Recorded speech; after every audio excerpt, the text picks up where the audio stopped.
समस्त ग्रह तारा नक्षत्र सही स्थान पर बैठे हैं।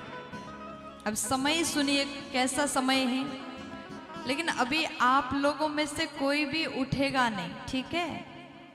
जब तक भगवान गोकुल नहीं पहुंचेंगे तब तक सब कोई शांति से बैठेंगे। भादव का महीना, कृष्ण पक्ष, अष्टमी तिथि, बुधवार, रोहिणी नक्षत्र, हर्षण योग, पवकर्ण, मध्य रात्रि 12 बजे भगवान का अवतार हो गया। लेकिन भगवान चुपचाप से आए हैं, चतुर्भुज रूप में आए। मैया ने, बाबा ने स्तुति गाया और मैया बोली प्रभु आपको मैं बालक रूप में देखना चाहती हूँ, इसलिए आप बच्चा बन जाओ। भगवान छोटे बालक बने और बालक बनने के पश्चात वसुदेव जी से कहते पिताजी एक काम करना, अगर मैं यहीं पर रहा तो कंस मुझे मारेगा, इसलिए आप गोकुल में मुझे ले जाना। वहां पर एक कन्या का जन्म हुआ है यशोदा जी के घर में, उस लाली को, कन्या को इधर लाना और मुझे गोकुल में छोड़ देना। वसुदेव जी बोले ठीक है।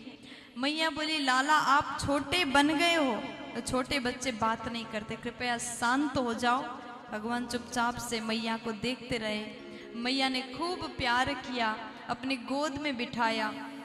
थोड़ी देर प्रेम करने के पश्चात वही रात्रिकालीन बेला में वसुदेव जी ने भगवान को टोकरी में रख के सिर पर उठाया और जैसे पहली बार भगवान कन्हैया को लेकर के बाहर गए, गोकुल की ओर छोड़ने जाना है, और जैसे बाहर निकले इंद्रदेव ने देखा भगवान का अवतार हो चुका है, मेरे पास तो कुछ भी नहीं है, कैसे मैं स्वागत करूं। तो इंद्र जी ने मंद मंद बरसात किया। भगवान के स्वागत में बरसात होने लगा, कमल खिलने लगे, हवा के बेग में कमल का सुगंध कन्हैया के पास तक आया। जैसे वसुदेव जी कन्हैया को लेकर के जाने लगे, यमुना जी बड़े बेग से आ रही है कन्हैया के चरण छूने के लिए। भगवान ने अपने चरण को नीचे कर दिया, मैया यमुना जी ने चरण छू करके रास्ता दिया है और वसुदेव जी कन्हैया को लेकर के गोकुल में पहुंचे और नंद रानी के कक्ष में कन्हैया को सुला दिया और कन्या को लेकर के रात में ही वसुदेव जी मथुरा चले गए। अब हम लोग पहुंचते हैं गोकुल की ओर। नंद रानी, नंद बाबा 80-85 के हो गए, लेकिन अभी तक इनके घर में बालक नहीं है। साधु संत भजन कर रहे हैं, लाला का जन्म हो जाए, अवतार हो जाए, सब कोई मंत्र जाप कर रहे हैं। अब नंद रानी के घर में बच्चा होगा तो सेवा के लिए पहले से नंद रानी की 2 ननंद आकर के बैठी हैं घर में, नंदा और सुनंदा।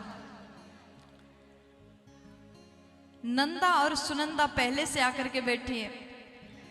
सुबह का समय है, रात भर भजन चल रहा है, कब बालक होगा, कब बालक होगा। लेकिन सुबह सुबह जैसे सुनंदा ने माता यशोदा जी के कक्ष में जाकर के देखा, मैया के पास में एक छोटा सा बालक मुस्कुरा रहा था, खेल रहा था। अब तो नंद रानी दौड़ करके बाबा के पास में गई, बाबा बधाई हो चिल्लाने लगी। नंद बाबा कहते ऐसा क्या हो गया, पहले खबर तो बताओ। तब श्री सुनंदा देवी कहते बाबा अगर सुन लोगे तो नाचने लग जाओगे। बाबा बोले जल्दी बताओ। सुनंदा बोली एक काम करो, पहले हमको उपहार दे दो। अब उसके बाद में नंद बाबा बोले चाबी ले लो और बताओ क्या हुआ है। लो सुनिए, अब उत्सव करते हैं। आज सुनंदा देवी कहती है बाबा आपके घर में छोटा सा प्यारा सा नीलमणि सा लाला हुआ है, बधाई हो, बधाई हो। तो आइए हम भी उत्सव मनाते। जैसे बाबा ने सुना दौड़ के चले गए और ग्वाल वाल कहते बाबा ऐसे नहीं जाओगे, पहले नहा लो। दही दूध से नंद बाबा ने स्नान किया। अब देखिए 85 साल के बाबा खबर सुन के 16 साल के बन गए। आइए अब यहाँ पर नंद रानी को बधाई देंगे तो माताएं कहेंगी बधाई हो, नंद बाबा को देंगे तो बाबा कहेंगे बधाई हो। ठीक है, गोपियां बधाई देने के लिए आई है। आइए देखते कौन जीतेगा, फिर लाला का दर्शन भी करवा लेंगे। बड़े प्यारे सो रहे हैं। बधाई हो नंद रानी,